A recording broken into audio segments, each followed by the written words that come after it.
Eroplano nawalan ng gasolina sa himpapawid. Ano kaya ang sumunod na nangyari? It's time, Solid Archers! Welcome to Watchlight, kung saan asintado ang bawat kaalaman.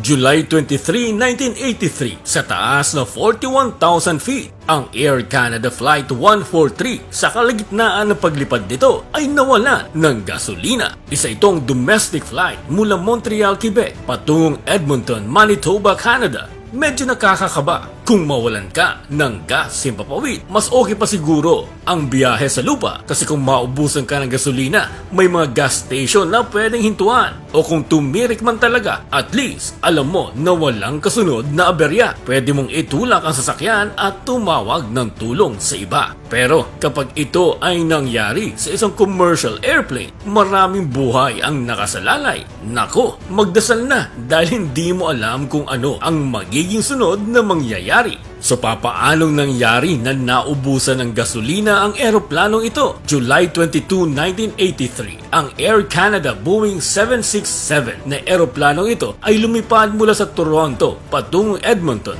kung saan sumailalim ito sa ilang routine checks gaya ng karaniwang ginagawa sa lahat ng mga eroplano upang masiguro ang safety nito. Nang sumunod na araw, inilipad ito pa Montreal. Nagkaroon ng pagpapalit ng crew doon. Umalis ito ng Montreal bilang Flight 143 para sa pabalik nitong ruta patungong Edmonton. Kampante ang lahat na walang mangyayaring aberya dahil ang eroplano ay minamaneho ni Captain Robert Person at First Officer Maurice Quintal. Sanay na itong si Captain Person sa pagmamaneho gawa ng kanyang mahigit 15,000 flight hours. Noong panahong iyon, maging si First Officer Quintal naman ay eksperyensyadong piloto rin na mayroong mahigit 7,000 flight hours. Isa pa, bagong-bago pa lang ang eroplanong ito noong panahong iyon, kaya matibay pa talaga ito at maayos ang makina at malayong-malayo talaga sa anumang disgrasya. Lula ng 61 pasahero at cabin crew, lumipad na ang Flight 143 mula Montreal. Matiwasay ang lahat sa pagsisimula. Kampante ang kapitan at ang first officer nito. Masaya ang mga cabin crew. Ang mga pasahero ay nagkwekwentuhan. Ang iba ay tulog hanggang sa kalagitnaan ng paglipad nito sa may bahagi na ng Red Lake, Ontario at sa taas na 41,000 feet o 12,000 meters. Tumunog bigla ang cockpit warning system ng eroplano dahil inakala ng mga piloto na nagkaaberya ang fuel pump ng eroplano. Pinatay nila ito dahil kaya naman ng gravity na paganahin ang gas sa dalawang makina ng eroplano kahit na walang fuel pump na gumagana. Ilang segundo pa matapos nilang patayin ang left side fuel pressure alarm,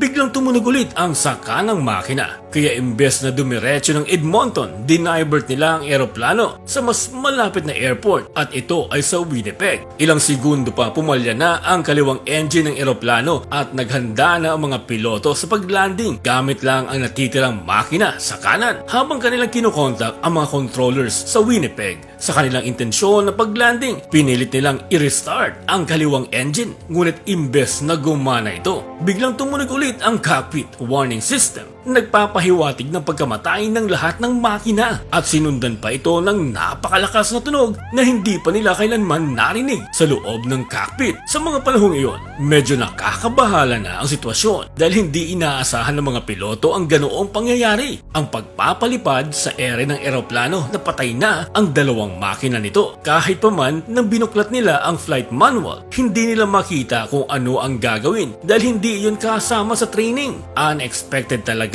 na mamatay ang dalawang makina sa ere at hindi na alam kung ano ang susunod na gagawin dahil kahit flight simulator ay hindi gumagana at nang mamatay ang kanang makina ng eroplano, wala ng power ang 767 na eroplano at nablangko na ang lahat ng instrument displays sa cockpit. Ang 767 ang isa sa mga unang airliner na nagkaroon ng electronic flight instrument system na gumagana gamit ang kuryente na nagpuproduce ng aircraft jet engines. Nang mamatay ang dalawang makina, namatay rin ang system at naiwan lamang ang ilang battery-operated flight instrument. Base sa naiwang instrumento, pwede pa namang malaman kung saan lalanding ang eroplano. Ngunit ang nawawala ang vertical speed indicator na nagtuturo kung gaano kabilis ang pagbaba ng eroplano. Ito sana ang magagamit nila upang malaman kung ilang minuto pa nila maibababa ang eroplano na walang power. Siguro tulad ko ang nai-imagine ninyo ang pagtigil nito sa ere dire-diretso ito bagsak. Buti na lang at hindi ganun ang nangyari dahil may features pa rin naman ng eroplano na hindi bumulusok agad-agad. So ano nga ba ang naging dahilan bakit bigla na lang tumirik sa himpapawid ang eroplanong ito? Ang fuel gauges ng eroplano ay hindi gumana dahil sa electronic fault sa instrument panel at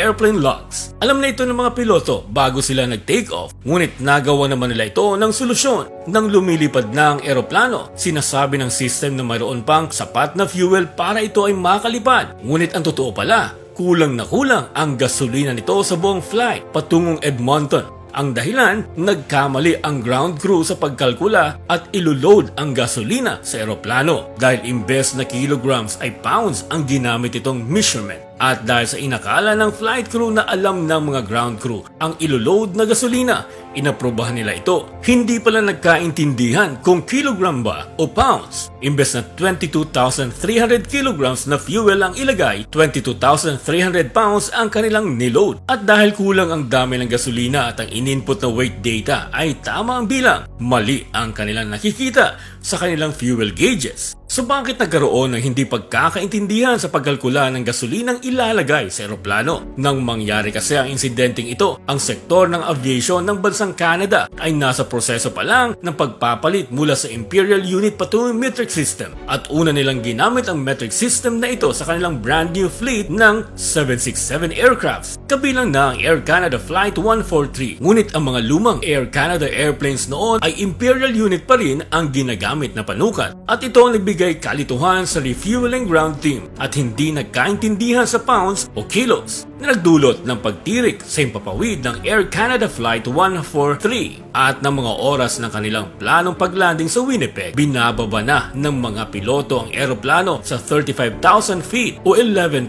meters nang mamatay ang pangalawang makina ng eroplano. Dagli nila hinanap sa kanilang emergency checklist kung papaano ang gagawin sa mga sitwasyong ito, ngunit wala iyon sa listahan ng mga gagawin sakaling mangyari ang ganitong aberya. Ngunit buti na lang dahil itong si Captain Pearson pala ay isang eksperensyadong glider pilot dahil nagserbisyo ito dati sa US Air Force. Gamay niya ang iba't ibang flying techniques na hindi niya nagagamit sa commercial flights. Para masigurado na mailaland niya ang eroplano, kinakailangan niyang ilipad ang 767 sa pinakamabilis itong glide speed. Sa kanyang hula, 220 knots o 410 kilometers per hour ang kinakailangan ng 767. Kinalkula ito ni First Officer Quintal kung maaabot ba nila ang Winnipeg sa bilis na ito. Ginamit niya ang altitude mula sa isang mechanical backup instrument at ang distansya na kanilang tinatahak ay ibibigay ng mga air traffic controllers mula sa Winnipeg. Nakikita nila ito sa kanilang radar kung ano ang lumalabas sa control tower sa Winnipeg. Sa 10 nautical miles, bumaba ng 5,000 feet ang eroplano at may glide ratio lamang na 12:1. Ang mga tunay na glide planes ay kailangang umabot sa ratio ng paglipad na 50:1 hanggang 70:1. Sa puntong ito, iminungkahi ni Quintal sa Close Air Force Base na lang sila maglanding,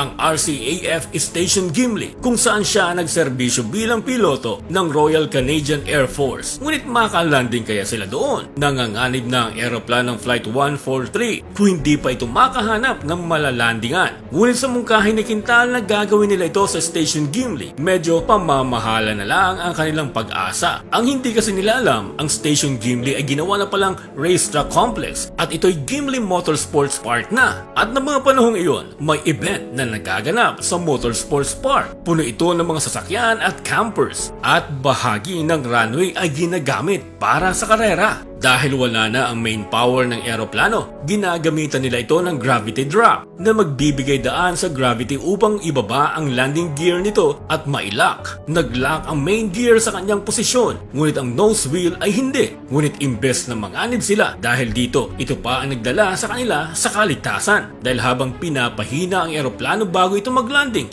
ang mababang pwersa na nagpupudos ng ram air turbine ay nagdulot ng kahirapan para makontrol ang eroplano. At nang ito ay malapit na sa runway, napakabilis pa nito at medyo mataas pa kaya delikado na lumampas ito sa runway bago ito mapahinto. At ang magpapahina sana nito ang hydraulic pressure ng eroplano upang paganahin ang flat o slot extension sa pakpak. Ngunit hindi na gumagana sa panahong iyon. Nagdesisyon si Pearson na gamitan ito ng forward slip upang pataasin ang drag nito at tumama na sa lupa. Ang maneuver na ito ay karaniwang ginagamit ng mga gliders at mas maliliit na aircraft na bumaba ng mabilis, ngunit hindi bumibilis pasulong. Ngunit sa mga malalaking eroplano, hindi ito kailanman ginamit at dahil wala na ang dalawang makina nito, walang ingay na dumating ang eroplano habang naglaland sa runway ng Gimli. Kung senaryo pala na maraming tao noong time na iyon sa runway, medyo mapanganib ang susunod na mangyayari, ngunit buti na lang at dalawang lalaki lang ang nandoon na nagbibisikleta. Ngunit delikado pa rin if maabutan ang mga ito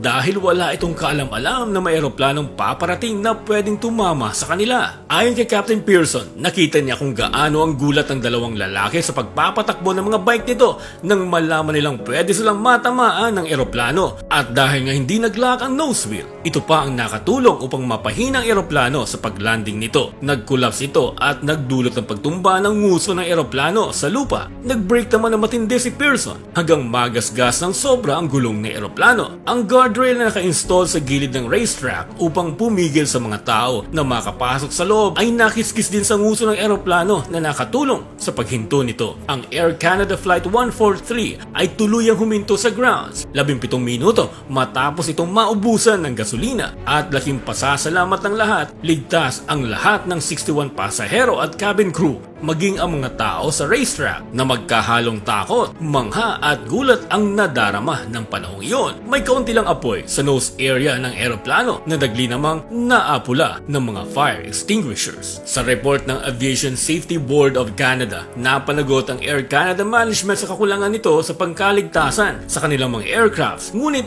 pinuri naman nito ang kagitingan ng kanilang flight at cabin crew. Ngunit na-demote itong si Captain Pearson ng 6 na buwan at si First Officer Quintal naman ay nasuspinde ng 2 linggo matapos maganap ang insidenteng ito. 3 maintenance workers din ang nasuspinde. Ngunit noong 1985, nabigyan naman ng award ang 2 piloto sa kanilang outstanding airmanship. Nagpatuloy naman si Pearson bilang piloto hanggang magretiro ito noong 1995. Si Quintal naman ay naging kapitan na, ngunit namatay noong September 24, 2015. At ang eroplanong Flight 143 na tinagurian ngayong Gimli Glider, matapos ang aksidente, nagserbisyo pa ito matapos itong ma-repair. Noong January 24, 2008, ginawa nito ang kahuli-hulihan nitong paglipad bago ito nagretiro matapos ang 25 years na serbisyo. So ayun, solid archers, asintadong kaalaman na naman ang ating natumbok. Kung meron ka mang suwesyon o reaksyon, i-comment mo lamang sa ibaba.